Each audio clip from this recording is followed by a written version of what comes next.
Paz e graça da parte do Senhor e Salvador Yeshua. Glórias ao Criador, sempre pela rica oportunidade de ser ministrado no Espírito, de compreender a palavra de modo espiritual. Esse é o objetivo desse canal.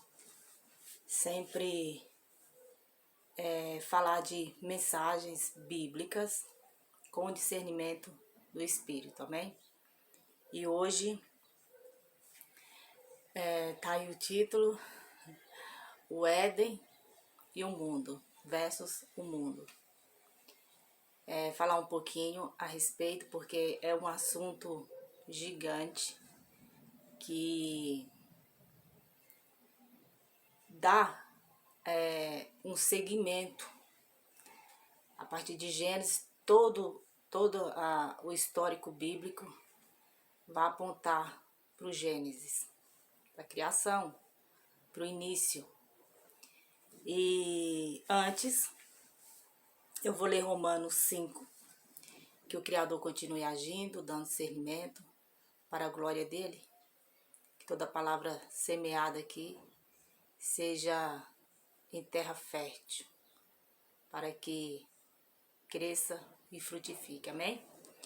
Então, se vocês quiserem acompanhar, eu vou ler Romanos 5. Olha o que diz. Tendo sido, pois, justificados pela fé, temos paz com Deus, por nosso Senhor Jesus Cristo. Louvado seja o Senhor. Eu vou ler o verso 1 e vou pular para o 12, tá? Que é o sentido da mensagem que vai ser colocada aqui. Mas eu vou ler novamente, o verso 1. Tendo sido, pois, justificados pela fé, temos paz com Deus, por nosso Senhor Jesus Cristo. Isso vai se confirmar em Romanos 6, no próximo capítulo, a questão da justificação, tá? Então, aqui, a partir do versos 12, vai dizer: portanto, da mesma forma como o pecado entrou no mundo por um só homem, e pelo pecado a morte, assim também a morte veio a todos os homens.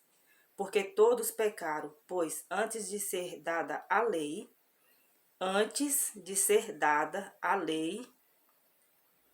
o pecado já estava no mundo. Mas o pecado não é levado em conta quando não existe lei. Todavia, a morte reinou desde o tempo de Adão até o de Moisés. É importante frisar isso aqui, porque até Moisés, por quê? Porque foi a partir de Moisés que foi dada a lei, né? Foi dado os mandamentos, dali veio os preceitos, veio a lei mosaica, veio todo um trabalhar do Criador para a instrução, para instruir o povo retirado da escravidão.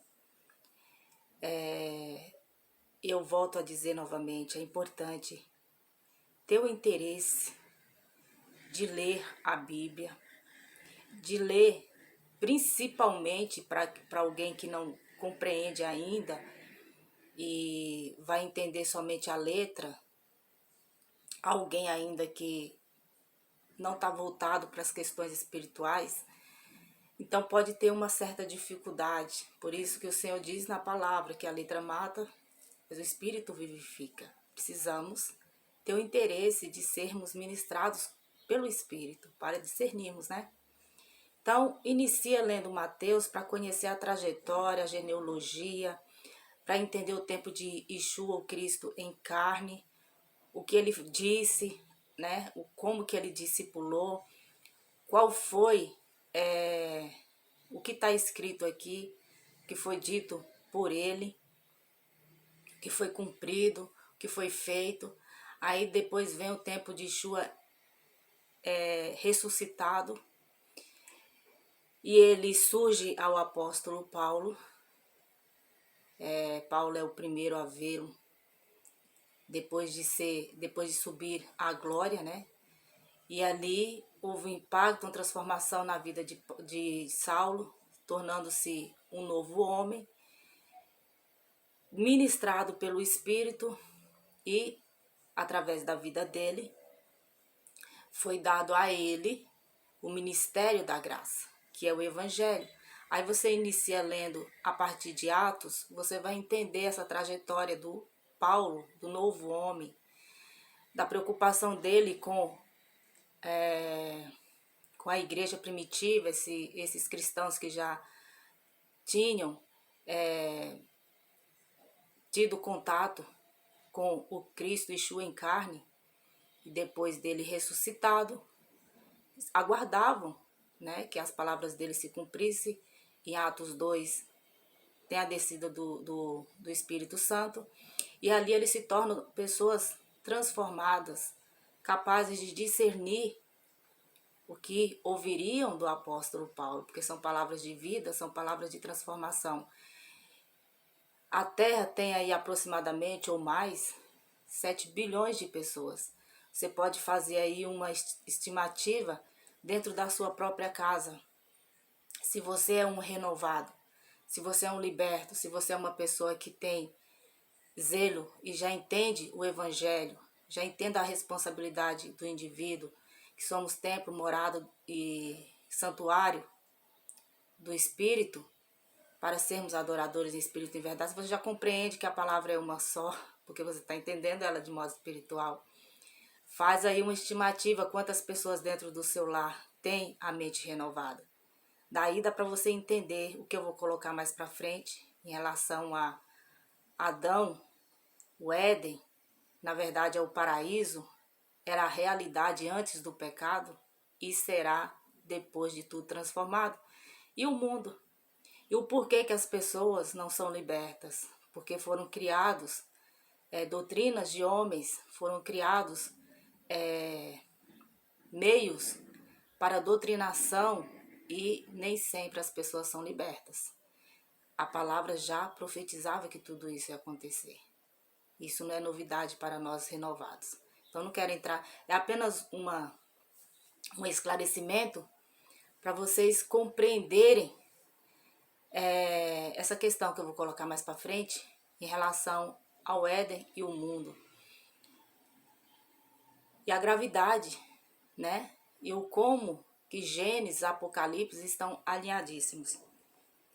Porque é a palavra do Senhor, né? E o Senhor ele tem sempre ele teve aqui,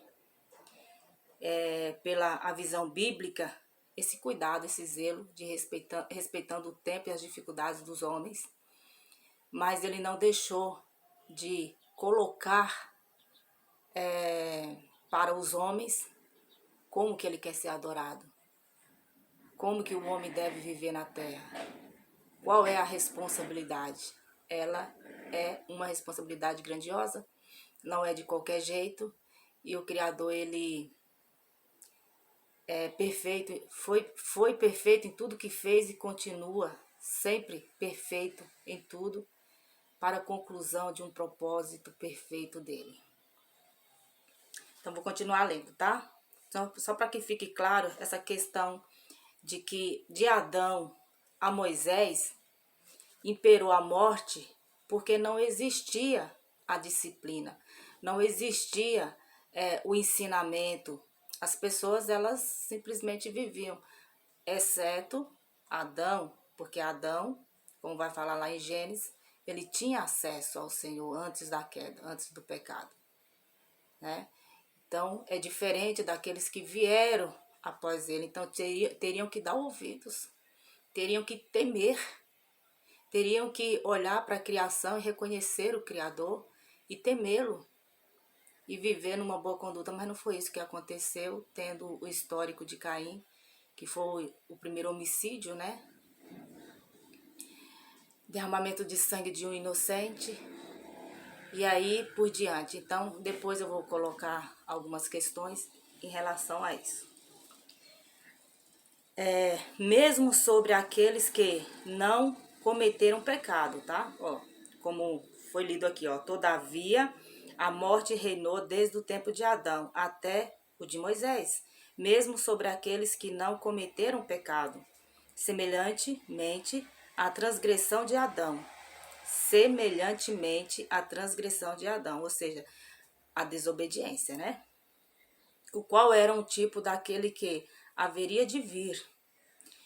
Então, Adão, antes da desobediência, ele era tipo o Yeshua, santo, sem pecado. Ele tinha inocência, ele não tinha o acesso ao conhecimento do bem e do mal, que é o que o Criador vai colocar lá. A partir do momento que houve a curiosidade, houve o avanço para conhecer esse bem e mal, não discernindo, não tendo uma mente capaz de discernir e escolher somente o bem, porque não era ensinado, não tinha o ensinamento. Está aqui muito claro aqui em Romanos. Não tinha a instrução, não tinha ali os mandamentos, a lei, não tinha um Moisés para instruí-lo. Então, está colocando aqui a questão desse tempo. E quando a gente fala, parece assim que o tempo foi curto. Não, o tempo não foi curto, isso vai ficar muito claro depois. Entretanto, não há comparação entre a dádiva e a transgressão. De fato, muitos morreram por causa da transgressão de um só homem. Mas a graça de Deus, isso é, a dádiva pela graça de um só, Jesus Cristo, transbordou ainda mais para muitos. Não se pode comparar a dádiva de Deus com a consequência do pecado de um só homem. Não tem nem como comparar, gente. Por um pecado veio o julgamento que trouxe condenação, mas a dádiva decorreu de muitas transgressões e trouxe justificação. Se pela transgressão de um só a morte reinou por meio dele, muito mais aqueles que recebem de Deus a intensa provisão da graça e a dádiva da justiça reinarão em vida por meio de um único homem, Jesus Cristo. Consequentemente, assim como uma só transgressão resultou na condenação de todos os homens, assim também um só ato de justiça resultou na justificação que traz vida a todos os homens. Logo assim, como por meio da desobediência de um só homem, muitos foram feitos pecadores. Assim também, por meio da obediência de um único homem, muitos serão feitos justos. A lei foi introduzida para que a transgressão fosse ressaltada, mas onde aumentou o pecado, transbordou a graça. Assim, a fim de que, assim como o pecado reinou na morte, também a graça reina pela justiça, para conceder vida eterna, mediante Jesus Cristo nosso Senhor. Louvado seja o Senhor. Colocar aqui alguns pontos, para que não fique dúvida ou um pensamento de que na graça podemos tudo. Não, pelo contrário. A própria palavra, aqui mesmo nas cartas aos Romanos, vai dizer que como podemos andar em pecado depois de compreender o caminho da justificação, o caminho da santificação. Não tem como, não faz o menor sentido.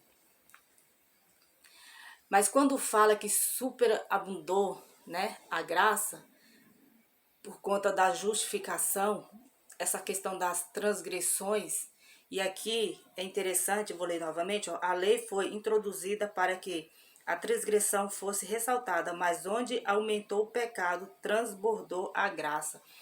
Ou seja, quem transgredia a lei, aí já está colocando a questão a partir de Moisés, tá? Ali já tinham a instrução, já tinha os ensinamentos para viverem em santidade diante do Todo-Poderoso. Mas alguns teve a mesma atitude que Adão, que é a desobediência.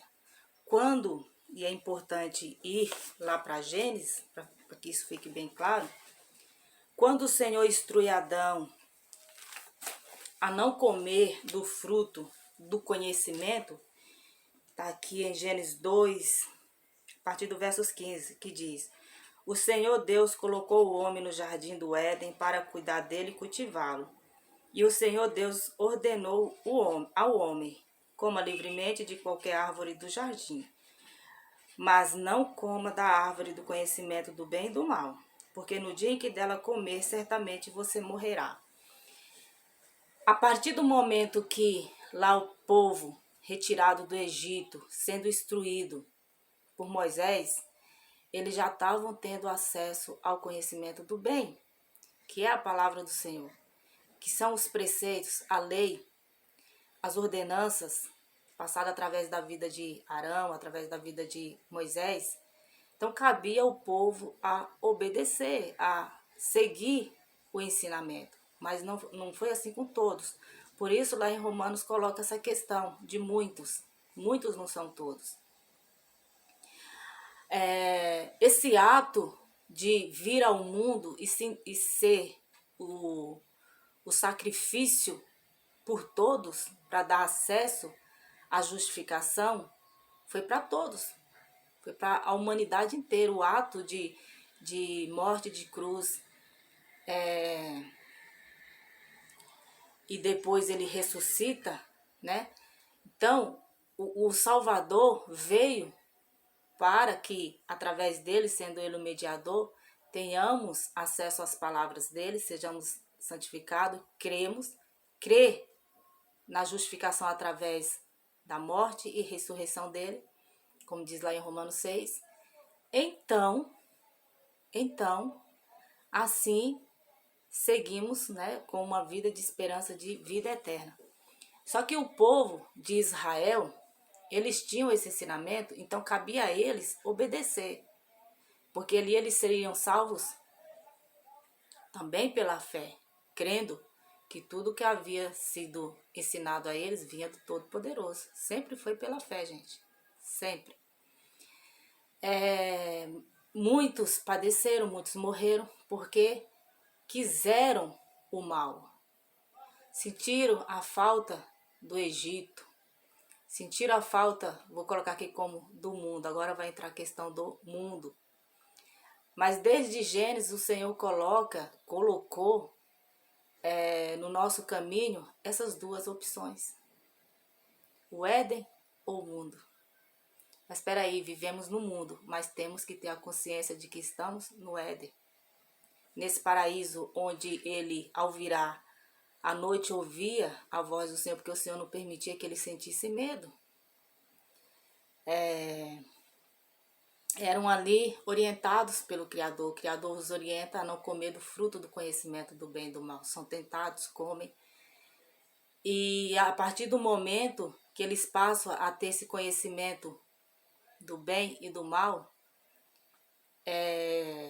eles são expulsos, porque não se podia, então eu falo não pode porque nós vivemos no mundo, mas não podemos viver com um pé na salvação e um pé nas trevas. Tudo leva para a questão da consciência, do comportamento. O que Romanos 12 pede? Que sejamos sacrifícios vivos, santos e agradáveis ao Senhor. Vivemos no mundo, mas temos que ter consciência de que estamos vivendo em Cristo, o qual veio ao mundo para nos dar acesso ao Todo-Poderoso.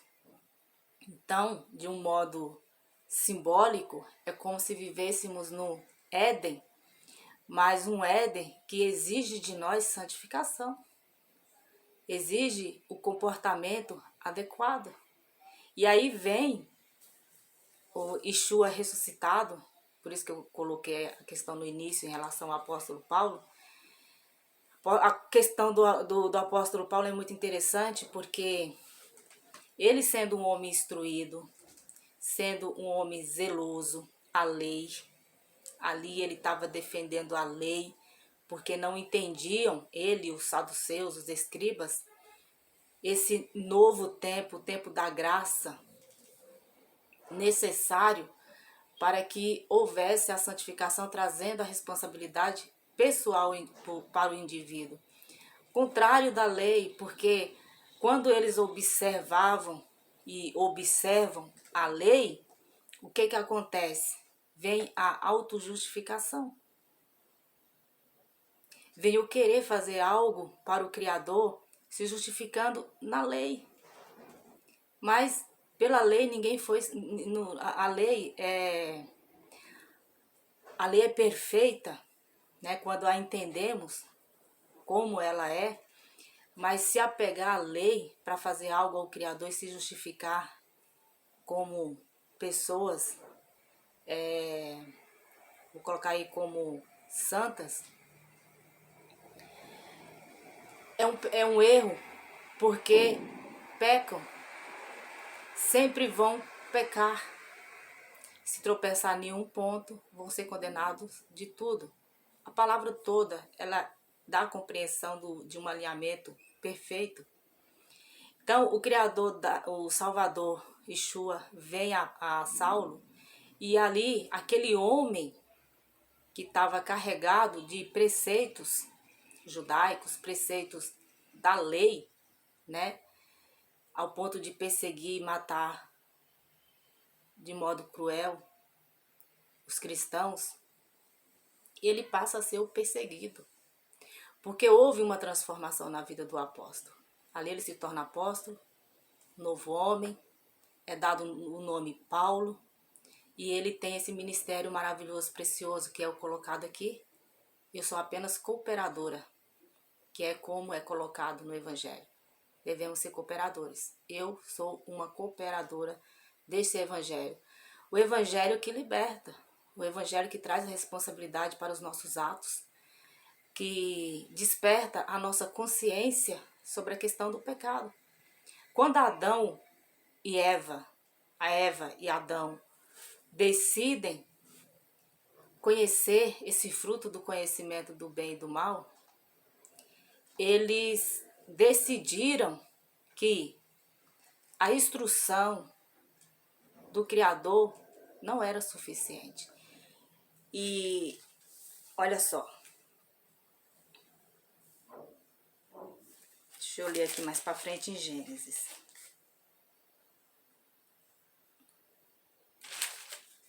Ó, aqui no versos, deixa eu ver, 19, 20, 21. Então o Senhor Deus fez o homem cair em profundo sono, e enquanto este dormia... tá falando da Eva, vou pular aqui de novo. Capítulo 3, versos 2. Respondeu a mulher à serpente: podemos comer do fruto das árvores do jardim. Mas Deus disse: não coma do fruto da árvore que está no meio do jardim, nem toquem nele, do contrário vocês morrerão. Disse a serpente à mulher: certamente não morrerão. Deus sabe que no dia em que dele comerem, seus olhos se abrirão, e vocês, como Deus, serão conhecedores do bem e do mal. Para entender aqui o quanto que essas palavras aqui são fortes, ser como Deus. Por quê? Temos que entender que jamais nessa condição corruptível, nós estamos aqui num corpo corruptível que pode se corromper, até que tenha o conhecimento, esse impacto como o apóstolo Paulo teve com Yeshua, e ser transformado no novo homem, sair dessa condição adâmica para ir para a condição do Messias, de Yeshua. Então, tem que ter um impacto, os olhos, a escama tem que ser retirada, tem que haver uma transformação, e essa transformação é pela revelação do Evangelho. Não existe outro meio. Se você está em meios onde te dão conhecimentos aleatórios, que nada mais é do que conhecimentos do bem e do mal, e se você não tiver o discernimento, não tiver o espírito, você pode sim correr o risco de morrer, mas não é uma morte física, é uma morte de cegueira, de não condição de compreender e discernir a palavra do Senhor, que é o que está acontecendo no mundo. Por isso, volto a dizer, faça aí uma estimativa dentro do seu núcleo familiar, Quantas pessoas têm dificuldades de compreender e por que elas estão tendo essa dificuldade? De repente estão sendo direcionadas de modo errado. Então, o que nós devemos fazer? Porque tudo está sobre a determinação do Criador. Se você já é um liberto, dê esse testemunho de vida diário. Como diz em Romanos 12.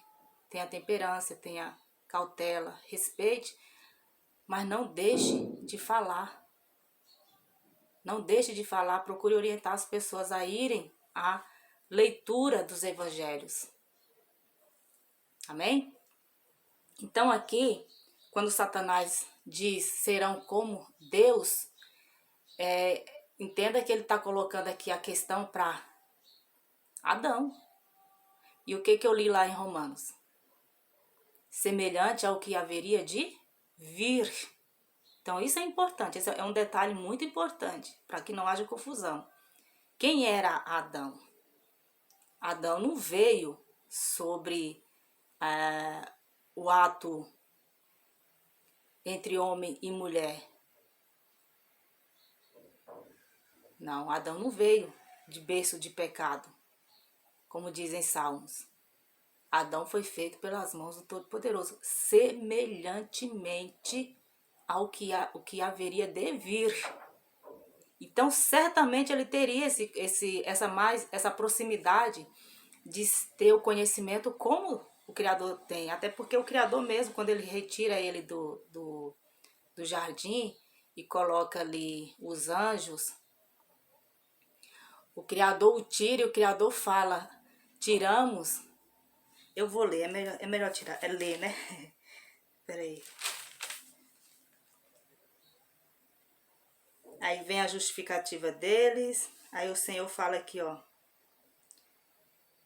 Então disse o Senhor, aqui no versos 22 do capítulo 3.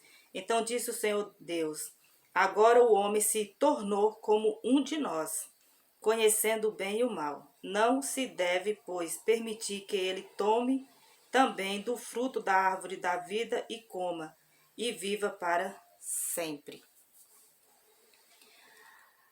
A partir do momento que Adão, fazer aqui, recapitular, tá? Vocês veem como que a palavra é preciosa e ela se alinha a Romanos. Quando Adão decide ter esse conhecimento, ele não sendo como nós, vindo em berço de pecado, ele toma uma decisão a qual não permitiria permanecer nessa condição do paraíso, do zelo, do cuidado, da aproximação muito próxima ali, né, ao Criador. Isso ele já não poderia ter mais. Por quê?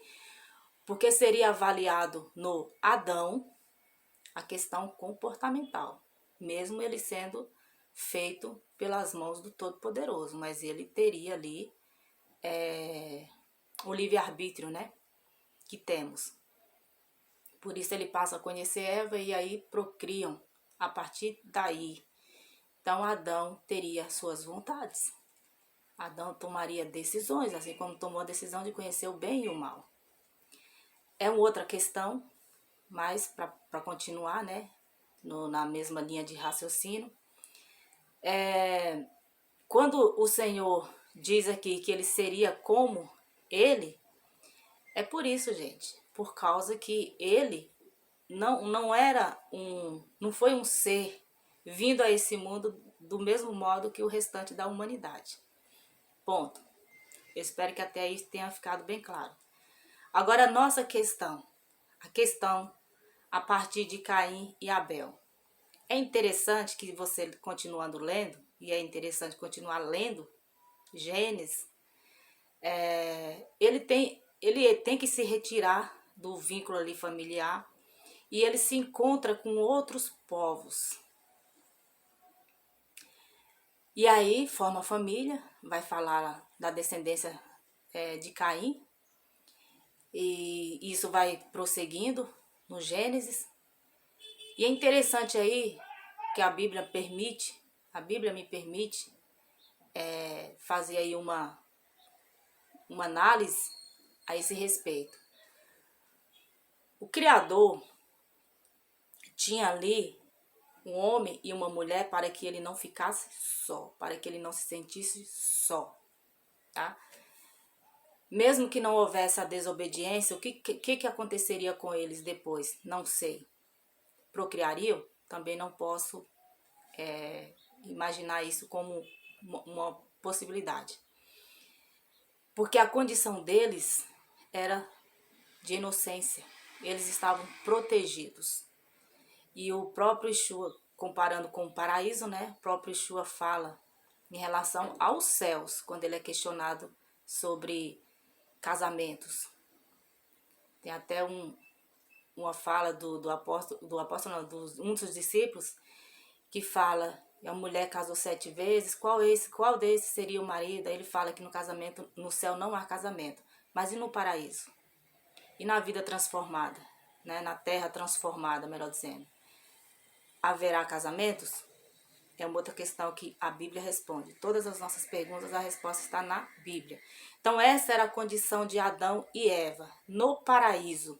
Será que eles procriariam? Pode ser que sim, né? Não vou afirmar, mas pode ser que sim, porque seria a condição da continuidade da humanidade pós o juízo, quando o Criador transformar tudo. Só que eles desobedeceram, houve a queda, e até Moisés, como diz lá em Romanos, imperou a morte. Acredito eu acredito, como não havia ali um discipulado, como não havia uma instrução, acredito que os mesmos que o Senhor fala que ele evangelizou, ele levou a mensagem aos mortos, acredito que tenham sido esses, até Moisés. Porque depois de Moisés, aí vem todo o preceito, vem todo o ensinamento. E muitos morreram por causa da desobediência. Mas diferente, mesmo sendo na condição do mesmo modo que Adão, por uma desobediência, ao contrário, eles tinham ali toda a instrução, eles tiveram a manifestação do Criador, sendo capazes de discernir e entender o que era melhor para eles, né? E serem corrigidos. Nem todos foram. E aí vem o discipulado de Yeshua, vem um tempo de Yeshua em carne. Ele faz o mesmo, ele ensina, ele discipula. Sem falar nos inúmeros chamados do Senhor na vida de profetas, de pessoas que foram e falaram da vontade do Criador. Ele ressuscita e aí, em espírito, dá esse ministério precioso ao apóstolo Paulo, que cabe a nós ouvir,